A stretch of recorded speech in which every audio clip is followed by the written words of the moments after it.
Mike Johnson, Speaker Johnson, and the current leadership in the U.S. House have passed an initial passing. It's not over. Say it's not over. As you know, extremists want you to think it's over. These are procedural votes. But they have passed a big, ugly, deadly budget bill.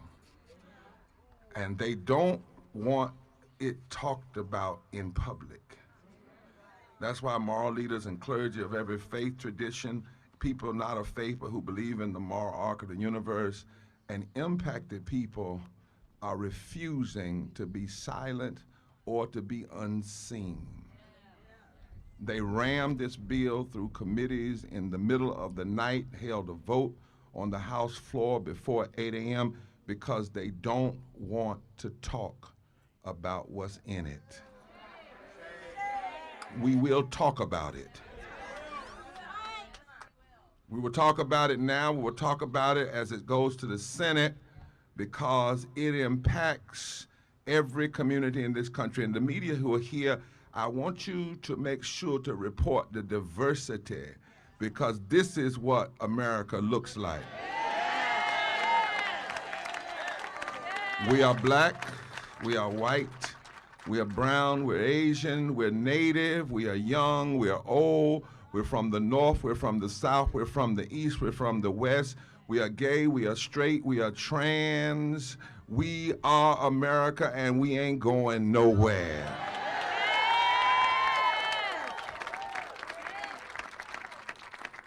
Dr. Jackson, Dr. Broom, budget analysts who look close at this bill say that it would be the single largest transfer of wealth from the poor to the rich in history. The only greater transfer would be the transfer from the slaves to the slave masters. $1.1 trillion in cuts to programs that not only help people but keep people alive, just so they can pay $1.1 trillion in tax cuts for those who don't need it. A budget is a moral document. We don't come here today as Republicans or Democrats. We come here because some things are not about left versus right, but about right versus wrong. They don't want us to talk about the particular people who will die, not just be hurt, but die. 800 people already die a day from poverty and low income and from the collateral damage. And this will only add to the number of people who will die without health care. Now, what they're doing is they're using language, the same language that Musk used. They say they're cutting waste, fraud, and abuse. So what they're saying is it's wasteful to lift people, it's fraudulent to help people live, and it's abusive to make sure people have health care. Well, the truth is, it's a waste not to do it. It's fraudulent not to do it, and it's a form of political abuse. You look at this bill, it cuts things that are necessary, legitimate, and life-giving. At a town hall in Iowa this weekend, someone interrupted Senator Joni Ernst with the reality of what this bill means. They said, Senator, listen, people will die.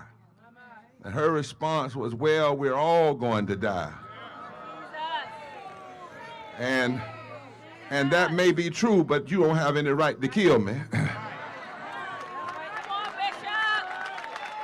You don't have any right to take the levers of power and to take my tax money and give it to the wealthy and cut harm and kill people. And then she said something about wanting to introduce people to Jesus. Well, let me introduce you to Jesus.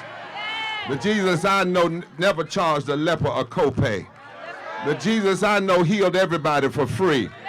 The Jesus I know didn't worry so much about heaven that was coming, but he helped people make it through the hell that was reality now. We don't have to worry about over yonder, but people need some health care and some food over here. 13.7 million people will lose Medicaid and their health insurance if this bill were to become law. And some data says for every 500,000 people that lose health care, 2,500 die. We cannot look away from this because this bill represents the worst kind of evil, which is the love of money, is the root of all evil. This isn't just about Trump. It's 215 Republicans in the House voted for this bill.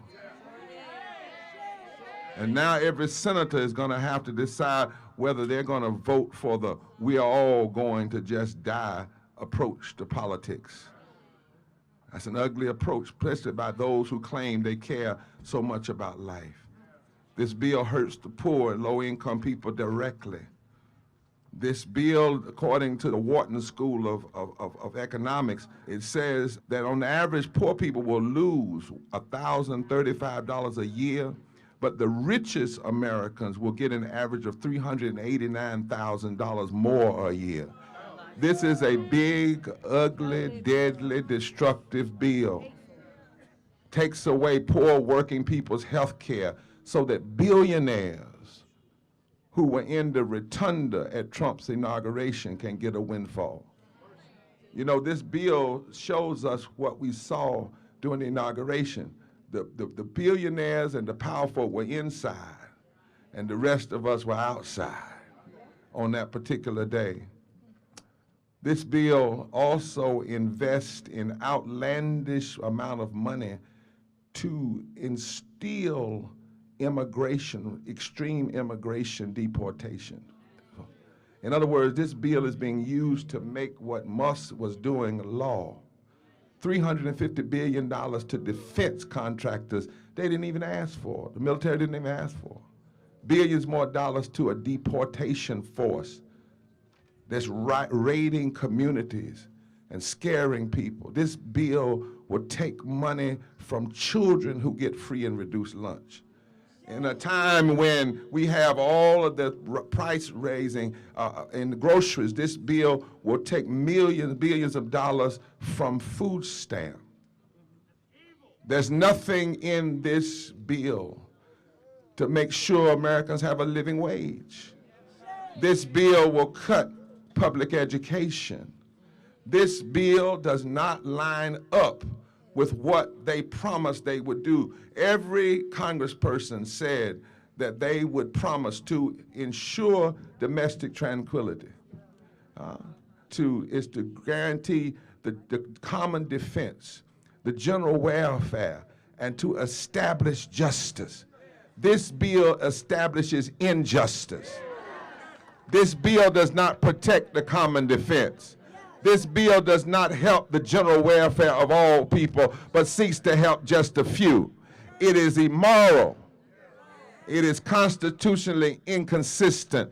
It is morally indefensible, and it is economically insane.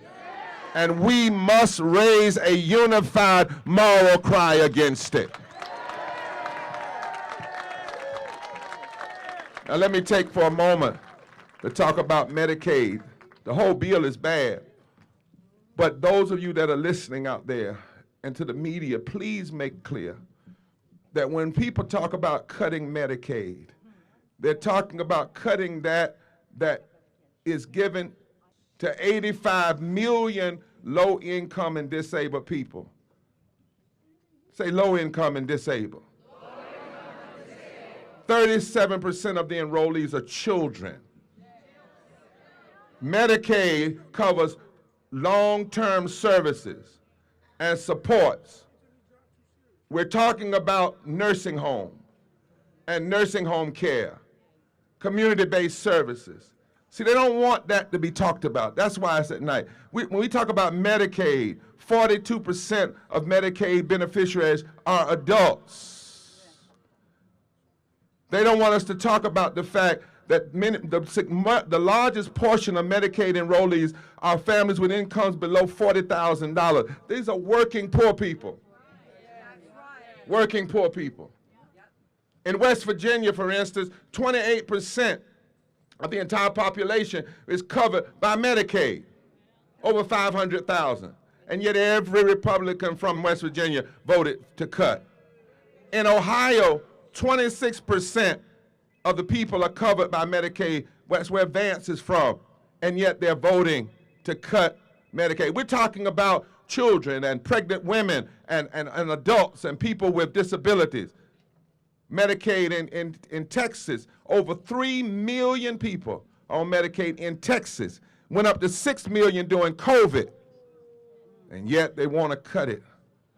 What are we talking about? Somebody asked that question. What are we talking about? What are we talking about? We're talking about taking health care from people who have diseases like mental health conditions and chronic illnesses of all ages. Medicaid covers physical disabilities and vision and hearing and respiratory. We're talking about cutting people from quadriplegics and folk who've had traumatic brain injuries and cerebral palsy and asthma and cystic fibrosis. We're talking about cutting from folk who have Down syndrome and autism. Talk to me, somebody. We're talking about people who have disabilities, diabetes, and heart trouble. There's not one sickness that is not covered by people on Medicaid. And when you want to cut and hurt people, especially Congress people, who when you got elected, you got free health care, paid for by the people, and then you don't want the people to have the same thing you have, that is sick, and it is mean, and it is wrong, and we must challenge it.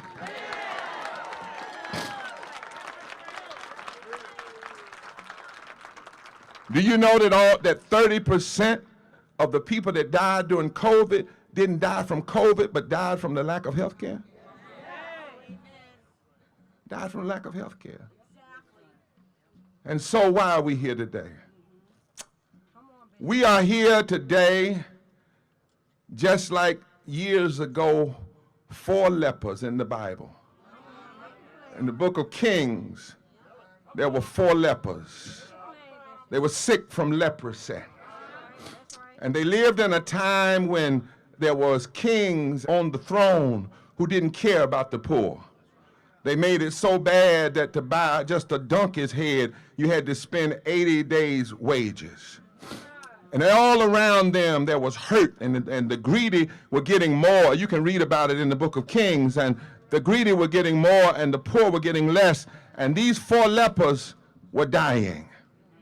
And one day they got together. They decided to form a moral fusion coalition. And they got together. I don't know if one was black, one was white, I don't know, but they got together. Somebody say they got together. And when they got together, they asked a question that has to be asked down through history whenever oppressive forces are trying to hurt us. They looked at what was going on and they said, will we just sit here and die? Lord have mercy. Will we just sit here and die? They had leprosy. They didn't have health care. They didn't have living wages. But they said, will we just sit here and die? And the answer was no. We won't just sit here and die. We might die, but we're not going to just sit here and let other people ruin our lives. We're not going to just sit here and allow these kings to destroy our lives. We're not going to just sit here and allow people to hurt us. And so they had moral courage. Lord have mercy, moral courage. And I'm telling you, it's time for us to have some moral courage.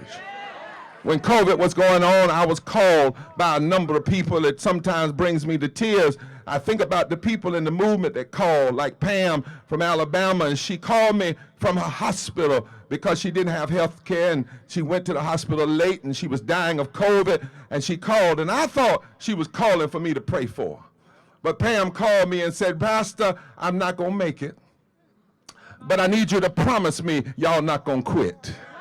Lord have mercy. And then I think about Jade, my trans sister, down in Charlotte, North Carolina. And they kicked her off of health care, and she didn't have health care, and she was dying, and she called, and she said, Pastor, just promise me that you all are not going to quit. They had the courage to fight even while they were dying. We ought to have the courage to fight while we're living. Touch your neighbor and say, neighbor, we're not going to just sit here and let healthcare die. We're not going to just sit here and let living wages die. We're not going to just sit here and let democracy die. We're not going to just sit here and let our brothers and sisters die. No, it's time to live. It's time to stand. It's time to speak. It's time to pray. It's time to protest. It's time to live justice and live righteousness and live what's right. It's time. Hallelujah. And I think about it. As I began to step out of the way, my doctors told me if I caught COVID before there was a vaccine, I probably wouldn't make it.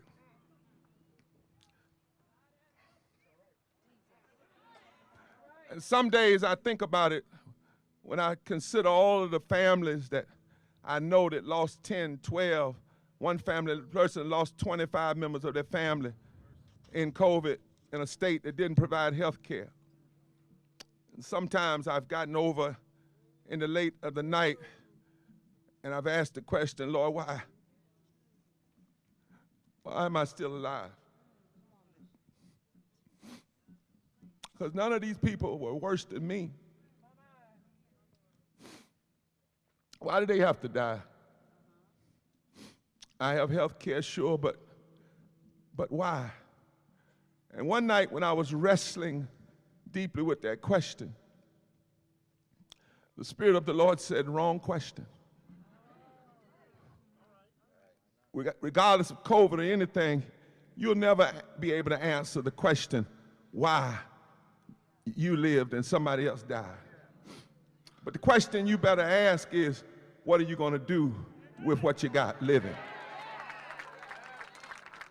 I may never be able to ask the question, answer why they stopped breathing and I'm still breathing. But you and I must say, if we are still breathing, the question is, what are we going to do with the breath we have left?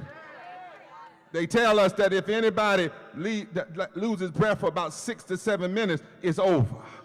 So the question is, what are you going to do with your 6 minutes? Or your 6 hours? Or your 6 days? Or your 6 weeks? Or your 6 months? Or your 6 years? Or your 60 years? Touch your neighbor and say, neighbor, I don't know how many minutes I have left, but for the rest of my life, with all the breath I have, I'm going to fight for justice. Yeah, I'm going to fight for love. If they're going to attack the poor, we're going to stand for justice with all the life we have. If 14 million people are going to lose health care, we're going to organize with them, and with all the life we have, we're going to fight for health care. We're going to fight until the impacted people are no longer impacted. We're going to fight until the sick have health care. We're going to fight until our children are taken care of. We're going to fight until everybody has a living wage. We're going to fight until those that are disabled find the help that they need. Tell your neighbor, say, neighbor, I'm not alive just to sit around and die, but I'm alive to fight for justice. James Baldwin said, not everything that is faced can be changed, but nothing can be changed until we face it. It's time to face it. Frederick Douglass said, in the struggle for justice, the only reward is the opportunity to be in the struggle. You can't always expect to have what you want tomorrow.